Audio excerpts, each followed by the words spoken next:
Salut à toi, j'espère que tu as la super forme. En tout cas, on est ravis de vous retrouver. Alors effectivement, on a été absent depuis plusieurs mois. Nous avons changé le studio photo. La saison des mariages qui a commencé. Ça fait que ça a été très compliqué de pouvoir prendre un petit peu de temps et de renouer un petit peu avec vous en parlant photo, vidéo et plein d'autres choses.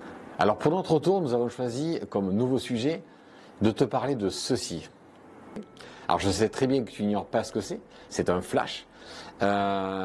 Parce que lorsqu'on réalisait les reportages, notamment en soirée de mariage, je me suis dit, mais combien de personnes doivent être relativement embêtées, ne sachant pas comment utiliser, je dirais à bon escient, le flash pour soit pas surexposer les scènes, ou soit pour pas totalement, on va dire, faire évaporer l'ambiance colorée du mariage par justement un flash trop présent.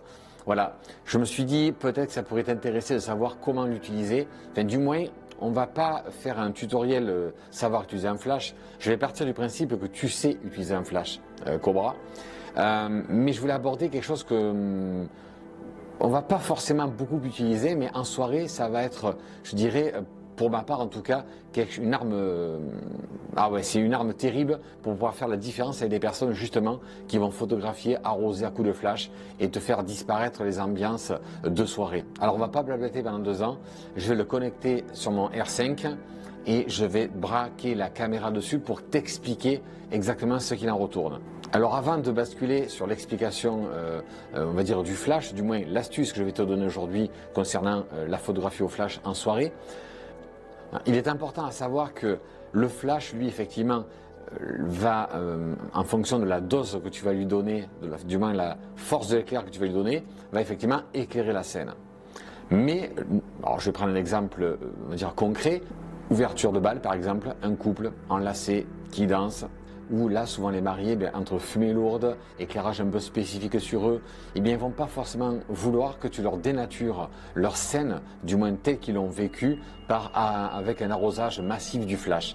Ça va totalement faire estomper, on va dire, l'ambiance générale pour effectivement avoir une image blanchâtre, enfin du moins qui ne sera pas celle de leur souvenir. Pour t'éviter cela, il y a une petite astuce à réaliser avec ton flash Cobra pour justement concentrer la lumière sur une zone, notamment sur les mariés. Donc on va doser l'éclairage pas trop fort, mais suffisamment éclairé pour qu'on puisse bien voir leur regard. Alors bien sûr, je ne parle pas de jouer sur des ombres et des lumières. Là, on va parler vraiment si tu veux éclairer ton sujet, d'accord?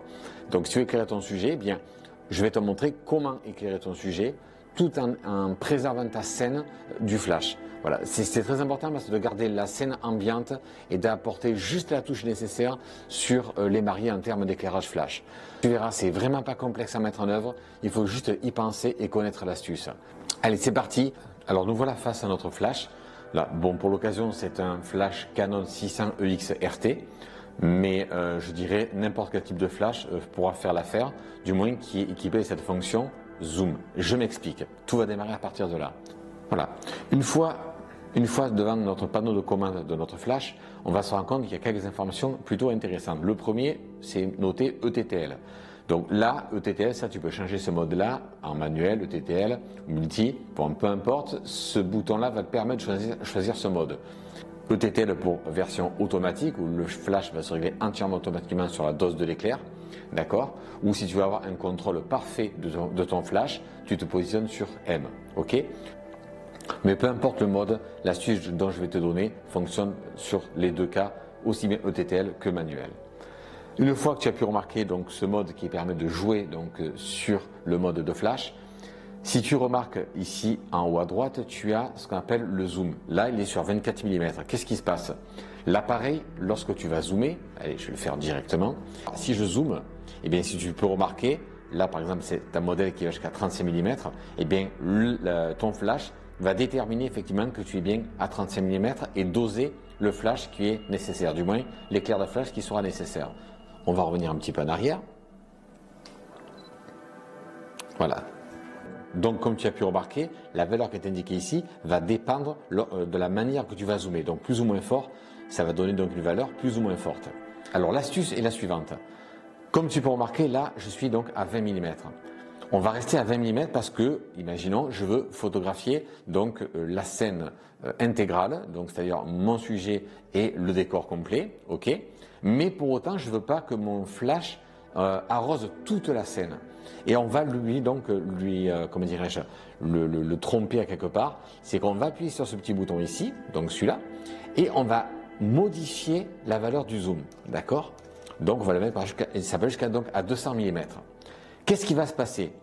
Là, pourtant, vous voyez, je n'ai pas bougé ma bague de zoom et je suis toujours à 20 mm, ok. Mais au flash, je lui fais croire que je suis à 200 mm. Alors en le mettant à 200 mm, qu'est-ce qui va se passer?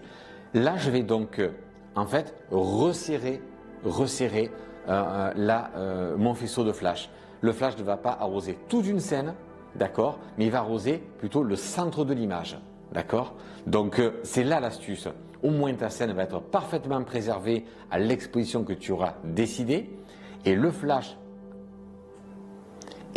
qui lui est à 200 mm, eh bien, va donc automatiquement resserrer son éclair et non pas arroser toute la scène. Crois-moi, ça fait une forte différence. Alors pour résumer, qu'est-ce qu'on vient de faire? On vient de mettre le zoom à 20 mm et on l'a trompé en indiquant au flash qu'en fait on est à 200 mm, malgré qu'on soit à 20 mm sur notre objectif zoom. Là du coup, qu'est-ce qui va se passer? Eh bien, l'appareil photo va resserrer son faisceau lumineux. Il ne va pas arroser toute la scène, mais par contre il va juste éclairer le centre de ta photo. Ça va créer comme une espèce de vignettage autour, et grâce à ce vignettage, ça préserve la scène que tu auras sous les yeux, et ton flash lui va arroser, bien sûr à l'intensité que tu lui auras demandé, eh bien ton sujet central. Là, je vais réaliser deux petites photos rapidement pour te montrer la différence. Je vais photographier donc ma pieuvre qui est posée sur ma table. Alors là, c'est vrai que je suis extrêmement près du sujet, c'est beaucoup moins parlant que si j'étais effectivement assez loin de mon sujet, que je sois vraiment en condition. Là, je suis à quelques centimètres de ma pieuvre, mais c'est pour te montrer juste ce que ça peut donner. Là, comme tu peux remarquer, toute la zone là est parfaitement éclairée. Donc devant la pieuvre, tout autour, même contre le mur. Regarde la photo numéro 2. La photo numéro 2, le fond du mur est préservé. J'ai que la pieuvre qui est éclairée et même la table n'est même pas éclairée. Donc tu vois, ça permet de resserrer donc le faisceau de ton flash.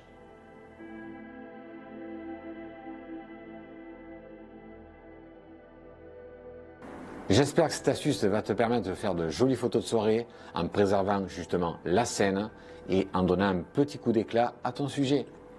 Je te dis à bientôt. Salut!